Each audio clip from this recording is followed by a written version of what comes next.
कहानी अफगानिस्तान के एक छोटे से गांव से शुरू होती है, जहां सफीना नाम की लड़की जिसकी उम्र 30 साल है अपने 65 साल के पति के साथ जिंदगी गुजार रही है। इसके पति को जंग के दौरान एक गोली लग गई थी, जिस वजह से ये पैरालाइज्ड हो चुका है। डॉक्टर ने सफीना को कहा है कि तुम्हारा पति 2 हफ्ते में ठीक हो जाएगा, लेकिन अब लगभग 8 हफ्ते होने वाले हैं, लेकिन इसके पति की हालत में कोई सुधार नहीं आया। सफीना की 2 बेटियां भी हैं, जिनकी उम्र 3 साल और 5 साल है। घर में कोई कमाने वाला नहीं है, इसलिए ज़रूरत का खाने पीने का सामान भी उनके पास नहीं बचा। वो एक मेडिकल स्टोर पर दवाई लेने जाती है, लेकिन स्टोर वाला उसे और उधार देने से मना कर देता है। सफीना घर वापस आ जाती है। वो चीनी और पानी का घोल बनाकर अपने पति को देती है, क्योंकि सीरम खरीदने के लिए उसके पास पैसे नहीं थे। सफीना की आखिरी उम्मीद उसकी मौसी ही थी, जो उसकी कुछ मदद कर सकती थी। इसलिए वो उससे मिलने उनके घर जाती है, लेकिन दरवाज़ा कोई और औरत खोलती है। वह कहती है कि तुम जिसे ढूंढ रही हो वो अब यहाँ नहीं रहती। वो हताश होकर वापस आ जाती है और अपने पति को कहती है कि मेरे माँ बाप तो पहले ही शहर छोड़कर जा चुके हैं और अब मौसी भी चली गई। वो कहती है कि अगर तुम्हारा भाई और माँ यहाँ रुककर हमारी हेल्प करते तो ज़िंदगी थोड़ी आसान होती। अगले दिन बच्चियाँ अपने पिता के पास जाती हैं और उनके मुंह से सीरम वाली नली निकाल देती हैं। तभी सफीना वहाँ आ जाती है और उन्हें पिता को तंग करने से मना करती है। तभी डॉक्टर आता है। वो सफीना को कहता है कि मुझे आपके पति को देखना है, लेकिन वो कहती है कि मेरे पीरियड्स चल रहे हैं और ऐसे में आपका अंदर आना सही नहीं होगा। थोड़ी देर बाद एक अनाउंसमेंट होती है, जिसके बाद शहर में लड़ाई शुरू हो जाती है। आसपास के सभी लोग और सफीना बच्चों के साथ एक बंकर में जाकर छुप जाते हैं। वो वहाँ कुछ घंटे रुकते हैं। जब माहौल थोड़ा शांत होता है तो वो अपने पति को देखने जाती है। वो ये देखकर अच्छा महसूस करती है कि उसका पति सेफ है, लेकिन तभी बाहर फिर से गोलियाँ चलने लगती हैं। वो दोबारा से बंकर के अंदर चली जाती है। उधर कुछ लड़ाके घर के अंदर आते हैं। जब उन्हें पता चलता है कि आदमी एक मुस्लिम है तो वो उसकी घड़ी और अंगूठी लेकर उसे जिंदा छोड़ देते हैं।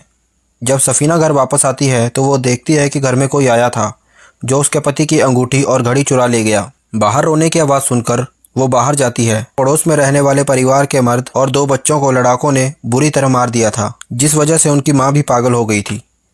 सफीना समझ जाती है कि वो ऐसे ज़्यादा लंबे समय तक जिंदा नहीं रह पाएगी, तो वो अपना सामान पैक करती है और अपनी बेटियों के साथ अपनी मौसी के घर पर पहुंच जाती है। लेकिन वो औरत उससे कहती है कि मैं तुम्हें बता चुकी हूँ कि अब तुम्हारी मौसी यहाँ नहीं रहती। वो उसे अंदर नहीं आने देती। सफीना को अब कुछ समझ नहीं आ रहा था कि वो कहाँ जाए। वो वहीं सीढ़ियों पर बैठी रहती है। तभी अंदर से वो औरत सफीना को एक एड्रेस देती है, जहाँ सफीना की मौसी अब रह रही थी। वो अपनी मौसी के घर पहुँच जाती है और उसे सारी कहानी बताती है। मौसी कहती है कि मैं इतनी मुश्किलों से जी रही थी कि तुम सोच भी नहीं सकती। मुझे अपने पिता को मारना पड़ा ताकि माँ और बहनों को उससे बचा पाऊँ, इसलिए मुझे अब यहाँ छिपकर रहना पड़ रहा है। सफीना को अच्छा नहीं लग रहा था कि वो अपने पति को ऐसी हालत में अकेला छोड़कर आई है। वो वापस घर चली जाती है और अपने पति को सब बताती है। हालांकि उसे नहीं पता था कि वो उसकी बातें सुन भी पा रहा है या नहीं, लेकिन फिर भी वो उसके साथ जो भी हो रहा था वो अपने पति को सब बताती है। वो कहती है कि हमारी शादी को 10 साल हो चुके हैं, लेकिन मैं कभी खुश नहीं रही। यहाँ तक कि हमारी शादी के दिन भी मुझे सारी रस्में तुम्हारी तस्वीर के साथ निभानी पड़ी, क्योंकि उस समय भी तुम जंग में थे। इन 10 सालों में पिछले 3 साल तो तुम एक बार भी घर नहीं आए। उन दिनों में मेरा घर पर रहना भी मुश्किल था, क्योंकि जब मैं वॉशरूम तक भी जाती थी मुझ पर कड़ी निगरानी रखी जा रही थी। सफीना कहती है कि मुझे समझ नहीं आ रहा मैं तुम्हें ये सब क्यों बता रही हूँ। मेरे पिता अपने परिवार से ज़्यादा पंछियों की लड़ाई को प्यार करते थे। एक दिन उन्होंने अपनी बड़ी बेटी को ही दांव पर लगा दिया और वो हार गए, जिस वजह से मेरी 12 साल की बहन को 40 साल के आदमी के साथ शादी करनी पड़ी। मुझे पता था कि अगला नंबर मेरा हो सकता है, इसलिए मैंने चुपके से पिंजरा खोल दिया और बिल्ली सारे पंछियों को खा गई। उसी बिल्ली ने मुझे एक खरोंच भी दी, जिसका निशान अभी तक मेरे चेहरे पर है। वो कहती है कि तुमने कभी भी एक पति जैसे बिहेव मेरे साथ नहीं किया। वो उसके मुंह से सीरम निकाल देती है। इसके बाद वो मौसी से मिलने जाती है। वो कहती है कि मुझे नहीं पता मैं अपनी सारी बातें उसे क्यों बताती हूँ। तो मौसी कहती है कि वो तुम्हारे लिए एक पत्थर जैसा है जो कोई जवाब नहीं दे सकता, इसलिए तुम उसके साथ अपने दुख दर्द की बातें करके खुद को हल्का करती हो।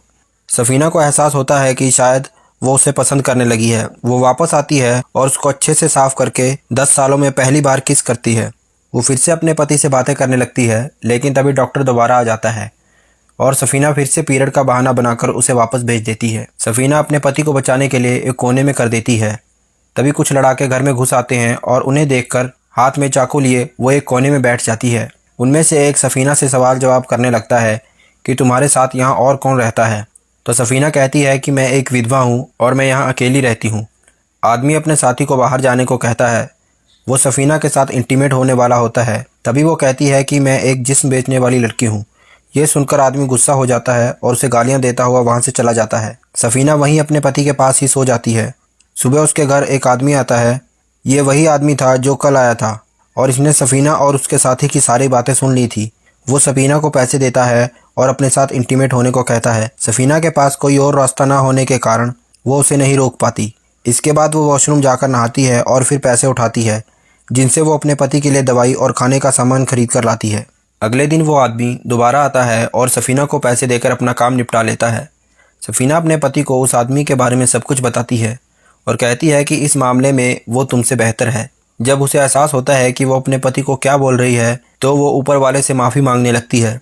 अगले दिन वो देखती है कि किसी ने उसके घर का दरवाज़ा ठीक करवा दिया है। वो समझ जाती है कि ये उसी आदमी ने किया है। वो आदमी दोबारा सफीना के पास आता है और उससे ज़िंदगी के कुछ पल मांगता है। वो उसे अंदर लेकर जाती है। जब वो उसके शरीर को देखती है तो उस पर बहुत सारे घाव के निशान होते हैं। सफीना उससे पूछती है कि ये सब कैसे हुआ, तो वो बताता है कि मेरे माँ बाप बचपन में ही मर गए थे, मुझे लाकर इन्होंने अपने साथ भर्ती कर दिया। ये सब ट्रेनिंग के दौरान मिले हुए निशान हैं। ये सुनकर सफीना इमोशनल हो जाती है और उसे अपनी बाहों में ले लेती है। वो आदमी कहता है कि मैं तुम्हें पसंद करने लगा हूँ, जहाँ सफीना भी उसे कहती है कि मैं भी तुम्हारे लिए ऐसा ही फील करती हूँ। अगली सुबह सफीना देखती है कि बाहर वो आदमी उसके लिए फल और सोने की चेन छोड़कर गया है, जिसे देखकर वो खुश हो जाती है। अब उसे एहसास हो रहा था कि यही सच्चा प्यार है। अब्दुल के साथ तो मैं बस ज़बरदस्ती रह रही थी। अब सफीना अच्छे से तैयार होती है क्योंकि वो आदमी आने वाला था। वो अपने पति को कहती है कि मैं बहुत जल्द तुम्हें छोड़कर जाने वाली हूँ।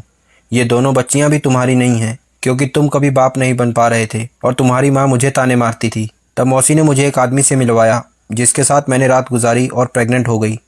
ये सब सुनते हुए उसका पति होश में आने लगता है। वो सफीना का गला दबाकर उसे मारने ही वाला होता है कि सफीना चाकू से उसका खून कर देती है। वो आदमी भी ये सब देख रहा था। सफीना के चेहरे पर एक खुशी की झलक थी कि अब वो जिंदगी में आज़ाद है। अगर आपको वीडियो अच्छी लगी तो वीडियो को लाइक, शेयर, कमेंट करके हमें सपोर्ट ज़रूर करें।